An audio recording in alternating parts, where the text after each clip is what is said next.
Era uma noite como tantas outras na corte de Castela. Os salões brilhavam com a luz das velas, e os sussurros dos nobres ecoavam pelas paredes de pedra. Entre eles, Maria de Padilla, uma jovem de beleza envolvente e olhar destemido, caminhava ao lado de seu tio, Juan Fernández de Henestrosa. Ele a levava à presença do rei Pedro I, um homem jovem, impetuoso e atormentado pelas intrigas do poder. Quando seus olhos se cruzaram, o tempo pareceu parar. Pedro, acostumado à submissão, viu em Maria algo raro, uma mulher que não temia um rei. E naquele instante, o destino de ambos foi selado. Nas noites que se seguiram, os aposentos reais tornaram-se um refúgio.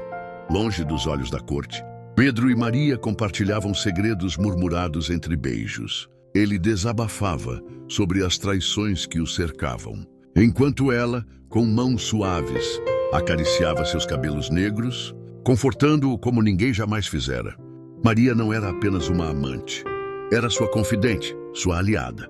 E para Pedro, ela se tornou a única pessoa em quem podia confiar. Mas a felicidade deles não passaria despercebida. Em 1353, os sinos da catedral ecoaram por todo o reino, anunciando o casamento de Pedro com Branca de Bourbon, uma princesa francesa. A cerimônia foi suntuosa, uma aliança política que consolidaria o poder do rei. Mas escondida atrás de uma das colunas da catedral, Maria observava. Seus olhos fixos no altar testemunhavam o juramento que arrancava Pedro de sua vida. Seu coração pesava, mas sua expressão era firme. Ela sabia que, de alguma forma, ele voltaria para ela. E voltou. Pedro não suportou ficar longe de Maria. No terceiro dia de casamento, abandonou Branca e retornou aos braços daquela que considerava sua verdadeira rainha.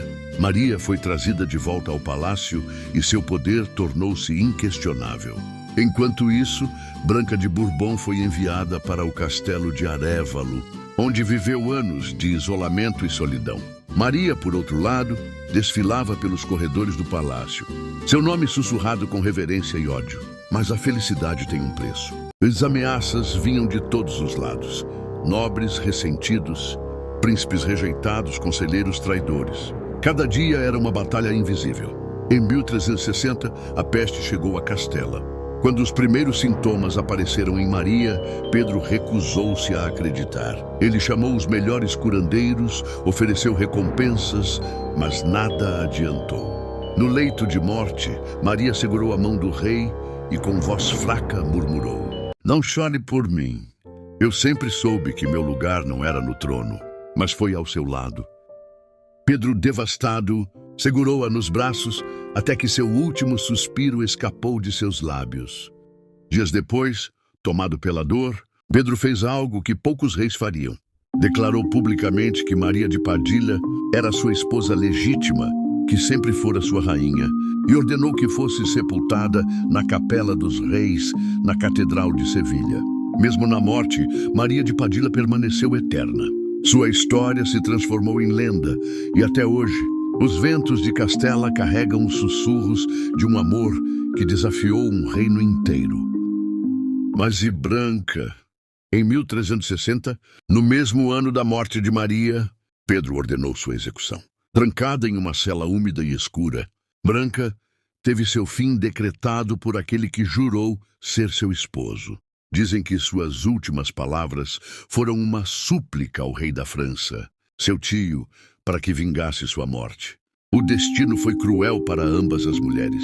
Uma morreu nos braços do rei, a outra morreu pelas mãos dele.